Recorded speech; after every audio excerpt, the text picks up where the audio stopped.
আসসালামু আলাইকুম, ব্যাংক টক চ্যানেলে আপনাদের সবাইকে স্বাগত জানাচ্ছি। আজকের দিনটা আসলে অনেক অনেক অনেক সুন্দর। এর অনেকগুলো কারণ আছে, যদিও অনেকের অনেক টেনশনে আছেন, বাট যারা এ পর্যন্ত এসএমএস পেয়েছেন তাদেরকে অনেক অনেক অনেক শুভেচ্ছা এবং অভিনন্দন। আপনারা অনেক পরিশ্রমের এই যে ফল আজকে পেলেন, এইখানে অনেকগুলো বিষয় জড়িত। আমি একটা ভিডিওতে এত কিছু বলে কভার করতে পারবো না, ছোট ছোট করে অনেকগুলো পার্টে আপনাদের কয়েকটা ভিডিও দিয়ে ডিটেলস ব্যাপারটা খুলে বলবো। আজকে প্রথমেই আগে স্বাগত জানাচ্ছি যারা আসলে এসএমএস পেয়েছেন, তাদেরকে অনেক অনেক শুভেচ্ছা জানাচ্ছি। আপনাদের মনে একটা প্রশ্ন অনেক অনেক বেশি ঘুরপাক খাচ্ছে, সেটা হচ্ছে মূলত দুইটা জনের রেজাল্ট দিয়েছে, সেটা হচ্ছে যে রংপুর এবং টাঙ্গাইল।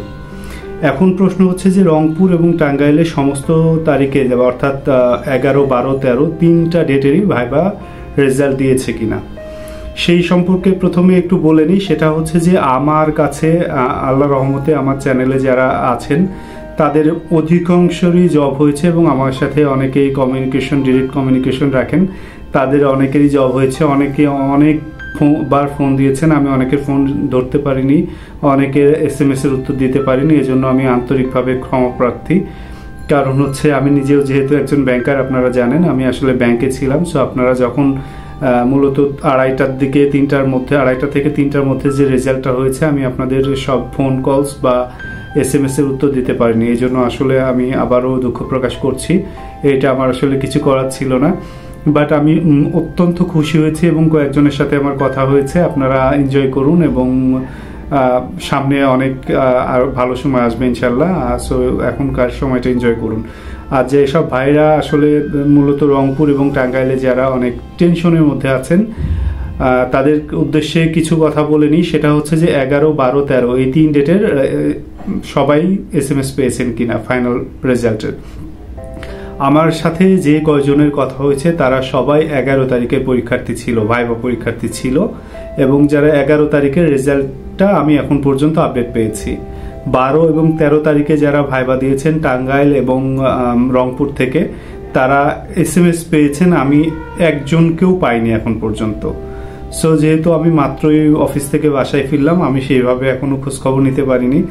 খোঁজখবর নিয়ে আপনাদেরকে দ্রুতই আপডেট দিব, বাট এখন পর্যন্ত যে আপডেটটা আছে সেটা হচ্ছে যে 11 তারিখের শুধুমাত্র 11 তারিখে যারা ভাইবা দিয়েছিলেন রংপুর এবং টাঙ্গাইল থেকে, তারাই শুধুমাত্র ফাইনালি সিলেক্ট হয়েছেন যারা প্রথম মেরিট লিস্টে ছিলেন, অর্থাৎ যাদের মার্কসটা অনেক বেশি ভালো ছিল তারা পেয়েছেন। এখন আর একটা প্রশ্নে আসি, যদিও অনেকগুলো প্রশ্ন আসলে এখানে আপনাদের মনে ঘুরপাক খাচ্ছে, অর্থাৎ 11 তারিখেই যারা ভাইবা দিয়েছেন, যারা এসএমএস পাননি, তাদের কি প্যানেল হবে কিনা, অর্থাৎ পরবর্তীতে আপনাদের আবার ডাকবে কিনা, এই বিষয়ে এখন মন্তব্য করা যাবে না। কারণ আমার ইনফরমেশন গেদার করতে হবে, কালেক্ট করতে হবে, তারপরে আপনাদের এই সব বিষয়গুলো অ্যান্সার দিতে হবে। সো আপনারা 1-2টা দিন অপেক্ষা করুন, আগামী কালকে পর্যন্ত অপেক্ষা করুন। এখন যেহেতু আরেকটা ব্যাপার বলি, কালকে অনেকে এসএমএস পাওয়ার এখন ধাপে ধাপে এসএমএস দেবে সবজনেই। তো কালকে হয়তো অনেকে এসএমএস পাবেন কিনা এখনো শিওর বলতে পারছি না। এর কারণ হচ্ছে যে আগামী কালকে কিন্তু 1 মে শ্রমিক দিবসে ব্যাংক হলিডে আছে, তারপরের দিন শুক্রবারও ব্যাংক হলিডে, তারপরে শনিবার ব্যাংক হলিডে। আজকে কিন্তু 3 দিনের জন্য ব্যাংক বন্ধ হয়ে গেল। সো এখন এটা বলাটা খুবই ডিফিকাল্ট। আমি আপনাদেরকে এতটুকু বলি, যতটুকু আমার কাছে আপডেট আছে, 11 তারিখে রংপুর এবং যারা টাঙ্গাইলে থেকে ভাইবা দিয়েছিলেন তাদের মধ্যে অনেকে এসএমএস পেয়েছেন, এবং যারা এসএমএস পেয়েছেন তাদের মার্কসটা ছিল অনেক হাই। আমার কয়েকজনের সাথে কথা হয়েছে, তাদের মার্কস ছিল, প্রিলি ছিল 35+, যাদের প্রিলি শুধু এমসিকিউতেই 35+ ছিল, ভাইবা অনেক ভালো দিয়েছিল। সো তারা প্রাইমারিলি সিলেক্ট হয়েছেন। দ্বিতীয় প্রশ্ন অনেকে করতেছে যে যারা এসএমএস পায়নি তাদের এসএমএস অবশ্যই আসার সম্ভাবনা আছে, একটু ধৈর্য ধরেন। মানে ধারাবাহিকভাবে সবাইকেই এসএমএস দিব, সে এত তাড়াহুড়োর কিছু নাই, মাত্র শুরু করেছে। আপনারা যারা 12 এবং 13 তারিখে টাঙ্গাইল এবং রংপুর থেকে পরীক্ষা দিয়েছেন, তারা একটু অপেক্ষা করুন, আমি দ্রুতই আপডেট জানাবো আপনাদের ব্যাপারে কি অবস্থা আসলে ঘটেছে। আর বাকি জোনগুলো অবশ্যই আপনাদের জোনে তো এখনো মানে রেজাল্ট দেয়নি। সো রেজাল্টটা এত দ্রুত রেজাল্ট দেওয়ার কারণ কি, আমি প্রথমে বলি যে গ্রামীণ ব্যাংকে প্রচুর লোকবল সংকট, এইটা আপনাদের জন্য অবশ্যই একটা পজিটিভ সাইন যে গ্রামীণ ব্যাংকে প্রচুর লোকজন লাগবে। সো এটা আপনাদের জন্য ভালো দিক কেন, এখানে কিন্তু খুবই কম সংখ্যক লোক নিয়েছে। সো আপনাদের এই প্যানেলটা পরবর্তীতে এই ফার্স্ট মেরিটের পরে যাদেরকে প্যানেল আকারে নিবে তাদের সংখ্যাটা অনেক বেশি বড় হবে ইনশাল্লাহ। সো আপনারা অপেক্ষা করুন সবাই, ইনশাল্লাহ যারা ভাইবা দিয়েছেন তারা ভালো একটা আশা রাখতে পারেন যে ইনশাল্লাহ অনেক ভালো কিছু হবে। এবং 12 এবং 13 বারবার বলছি, 12 এবং 13 যারা ভাইবা দিয়েছেন রংপুর এবং টাঙ্গাইল থেকে, তাদের বিষয়ে আমি এখনও কোনো আপডেট পাইনি। এবং যদি আপনারা এমন কেউ থেকে থাকেন 12-13 তারিখে, আমি যতদূর খোঁজ পেয়েছি কেউ নাই, বাট আপনার যদি মনে হয় যে পেয়েছেন তাহলে কমেন্টস বক্সে কমেন্টস করে অবশ্যই জানাবেন।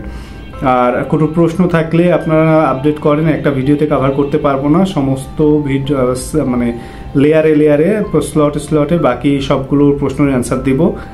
এখন আপাতত আপনারা যারা 11 তারিখের রেজাল্টটা আমি কনফার্ম হয়েছি, 12-13 রংপুর এবং টাঙ্গাইলের রেজাল্ট এখনও কনফার্ম না, কনফার্ম হওয়া মাত্রই আপনাদেরকে জানিয়ে দিব। এবং অন্যান্য জেলাগুলোতে দ্রুতই, অর্থাৎ কালকে যদি না দেয় তাহলে ছুটির পরে ধাপে ধাপে আপনারা দ্রুত রেজাল্ট পেয়ে যাবেন। পরবর্তীতে আরও বিস্তারিত জানাচ্ছি, সঙ্গেই থাকুন। আসসালামু আলাইকুম। আর ভালো লাগলে চ্যানেলটি প্লিজ সাবস্ক্রাইব করে সঙ্গে থাকুন, যে কোনো আপডেট আপনাদের গ্রামীণ ব্যাংক নিয়ে পেয়ে যাবেন ইনশাআল্লাহ।